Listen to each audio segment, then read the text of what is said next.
I am very pleased to report that a cinematography company making a documentary called Is Genesis History is going to give full credit for the soft tissues that you see here and here, the cells that I found in the Triceratops horn that we collected in Montana. This documentary is going to be showed to a worldwide audience, and so it's going to show some of the beautiful cells found in the tissues and also some of the individual cells that were isolated and washed and shown here as individual cells. So I encourage everyone to go and see this documentary on the soft tissue in dinosaur bones. We found scads of tissue. You can pull it out. We found scads of tissue. You can pull it out. I don't like being in front of the camera. I like being the behind the scenes person, but I was willing to come on camera for this because of what is going on, because of how Mark's work, his hard work. I have watched him working and working on these projects. These are not projects where you're pulling soft tissue out of a dinosaur bone. We found scads of tissue. You can pull it out. Because this isn't right. If people want this work to be represented, they need to call Mark. They need to support his work because he's the one out there doing the lab work. It takes hours and hours and hours of Mark's time, and his work is being misrepresented. So I was willing to come on camera. I also just have recently published a book called Echoes of the Jurassic. It's 56 pages, okay? And it's even got pictures.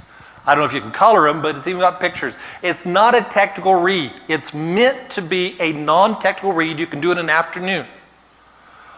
So if you don't have a lot of background on this topic, this talk tonight, and this book will give you that kind of background. And we have that for sale here also. This is some tissue we found from that horn.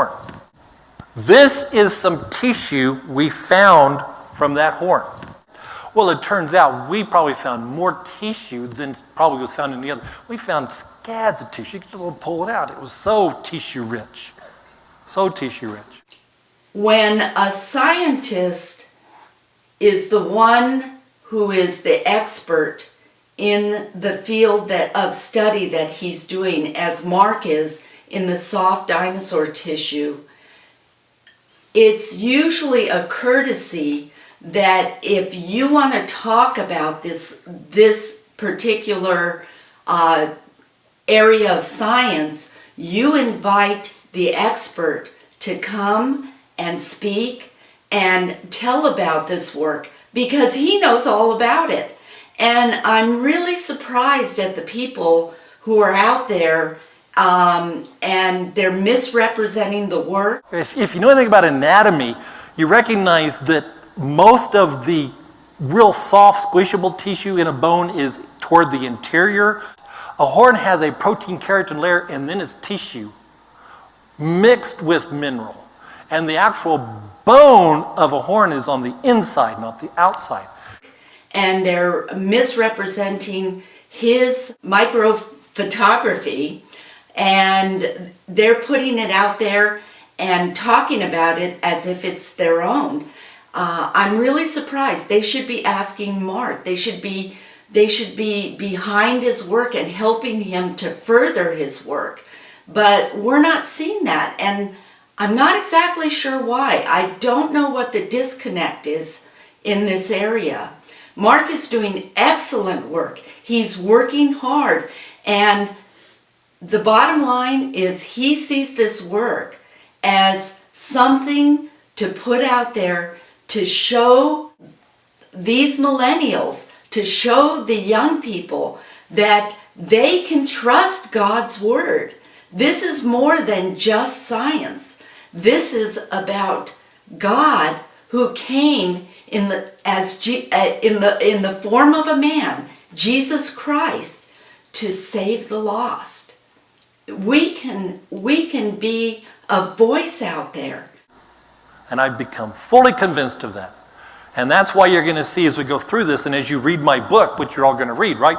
As you read my book, you're going to see exposed that's exactly the case. It doesn't make any difference what the data says. We're going to make it fit evolution. Hi, I'm Deborah Liz Beltran, and I'm a professional photographer. I have an art background, and I'm the producer for all the soft tissue dinosaur work that you see with Mark Armitage. I was at the very first dinosaur dig in Glendive, Montana, where we found the Triceratops horn. I believe in the work that he's been doing. It's a ministry that we see as so vital for today because it shows that dinosaurs can't be millions of years old.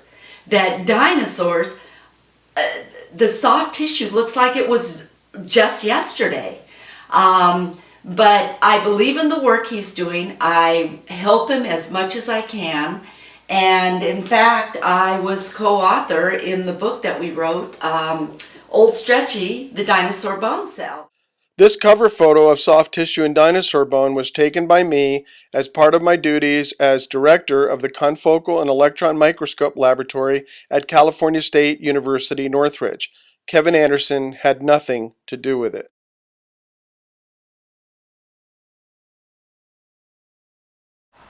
All right, so this work has been published. It was the feature on American Laboratory. All right, so this work has been published. It was the feature on American Laboratory. Okay, here is some more tissue that was found in the bone, or excuse me, in the horn. More osteocytes. Okay, here is some more tissue that was found in the bone, or excuse me, in the horn. More osteocytes.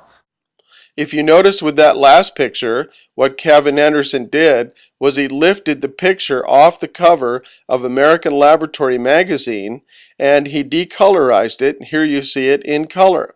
So essentially what he is doing is he is co-opting a copyrighted image from International Scientific Communications Incorporated and using it for his own personal gain, something that the copyright and infringement folks at ISC Communications might be interested in. Here is electron micrographs of osteocytes from the bone. Okay, nice preserved detail. In fact, here's some more of them. I want you to look at this. These extensions coming off of these cells, those are called filopodia. These extensions coming off of these cells, those are called filopodia. Now what we have to understand here with the image on the left, that osteocyte was lifted right off the page of my paper published January of 2016 by Microscopy Today and Cambridge University Press. So here's the first page of my article in Microscopy Today at the top, and this is the bottom, and you can see the same osteocyte in the bottom right corner lifted right off the page of my copyrighted article in Microscopy Today. I thought, there's no way we're going to find anything in this. This has been a total waste of time. How wrong I was. Yeah, there's no way. And then when we pulled it out of the ground, it was wet. I thought, oh, this has been a total waste. Well, it turns out we probably found more tissue than probably was found in the other. We found scads of tissue. You could just pull it out. It was so tissue rich. So tissue rich. I personally watched Mark do all the laboratory work. Nobody else was with him. He did all the lab work and took all the micrographs that you see. We found scads of tissue. You could just pull it out. It was so tissue rich.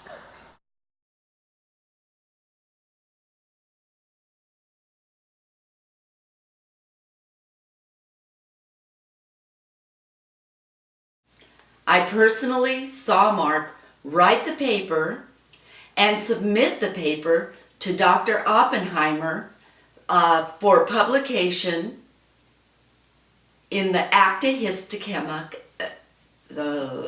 Mark Armitage and I published it in Acta Histochemica, and then it was also presented in 2014 at an international microscopy and microanalysis meeting. So this has been published in the secular literature. It's been published then in the standard scientific journals. Kevin Anderson, all he did was help to dig out the bone in Montana. I never saw him do anything else. In fact, when Mark was submitting the paper and he put Kevin's name on the paper, I actually questioned Mark because I was a little bit upset. I know Kevin didn't write one single word in that paper. He did none of the science lab work for the paper. And so I asked Mark, what was the reason for putting his name? And Mark said it was a professional courtesy to add his name to the paper. I didn't think it was fair, but Mark was willing to put his name on it. Okay. One thing to notice as well, and this is a picture taken in what's called an environmental microscope. That means this is a scope that you don't do some of the pre-staining and preparation with that you would in a standard microscope. So you don't have near the problem of artifact or anything that perhaps would give you a distorted image. I'm actually shocked that someone who calls himself a Christian and represents a Christian organization would be out there acting as if he did the work and telling people that he is doing the lab work when he's actually stealing Mark's pictures and showing them out there as work that he did. Like I said before, I've been present at every part of this. I've been helping Mark to produce, and I've been helping him to put this work together. And it has been he and I almost alone. We've had a few friends that have helped us, but all in all, we've been doing this work alone. Now here's what's interesting, and we're not in a position to be able to do this yet because we don't have the equipment and we don't have the proper sample yet because iDino is an ongoing project, which needs money, by the way. Okay, ongoing project because iDino is an ongoing project, which needs money, by the way. Okay, ongoing project. Kevin Anderson has no laboratory. He has no equipment. He has no work of his own to show you, so he must steal the work of others to promote a supposedly ongoing project that he wants money for. But exactly where is that money going to go?